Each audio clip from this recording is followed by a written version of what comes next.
நீர்வாழ் காட்சியகம் அக்வேரியம் மீன்கள், பிற நீர்வாழ் உயிரினங்கள் மற்றும் நீர்வாழ் தாவரங்களை பராமரிக்கும் இடம் நீர்வாழ் காட்சியகம் அக்வேரியம் எனப்படுகிறது. இது ஒரு சிறிய தொட்டியாகவோ அல்லது பல பெரிய தொட்டிகள் வைக்கப்பட்ட ஒரு கட்டிடமாகவோ இருக்கலாம்.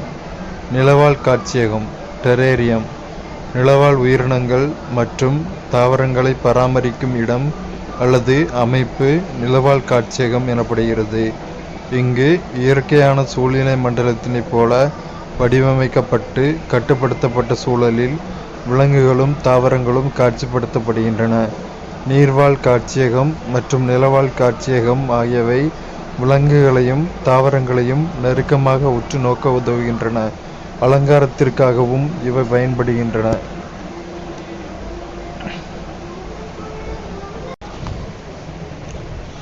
படைப்பாக்க மறுபயன்பாடு படைப்பாக்க மறுபயன்பாடு அல்லது உயர் சுழற்சி என்பது கழிவுப் பொருட்கள் அல்லது தேவையற்ற பொருட்களை உயர்தரமான மற்றும் சுற்றுச்சூழல் மதிப்புடைய பொருட்களாக மாற்றி பயன்படுத்துதல் ஆகும்.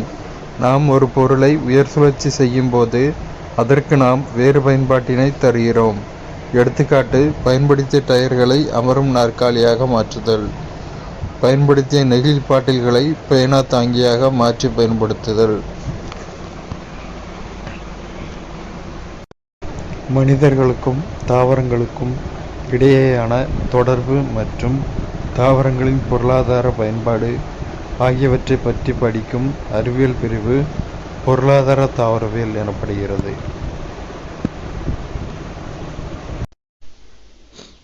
தாவரங்களின் பொருளாதார மதிப்பு மற்றும் பயன்பாடுகளின் அடிப்படையில் தாவரங்களை கீழ்க்கண்டவாறு பிரிக்கலாம். உணவு தாவரங்கள், நறுமண தாவரங்கள், மருத்துவ தாவரங்கள், நார்த்தாவரங்கள். உலக உணவு தினம் அக்டோபர் 16.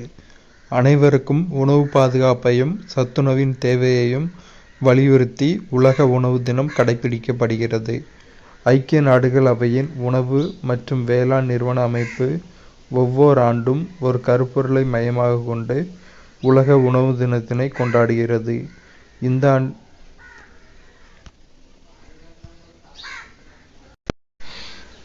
உலகளவில் கனிகள் மற்றும் காய்கறிகள் உற்பத்தியில் இந்தியா 2ஆம் இடத்தை வகிக்கிறது.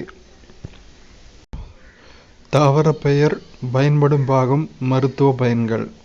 நெல்லி கனி வைட்டமின் சி சத்து குறைவால் வரும் ஸ்கர்வி போன்ற நோய்களுக்கு மருந்தாக நோய் எதிர்ப்பு சக்தியை மேம்படுத்த.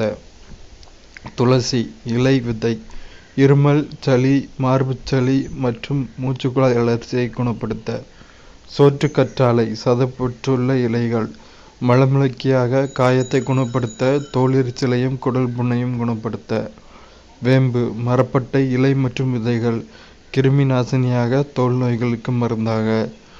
மஞ்சள் தரையில் தண்டு கிருமி நாசினி, சிறிய காயம்பட்ட இடங்களில் தொற்று ஏற்படாமல் தடுக்க.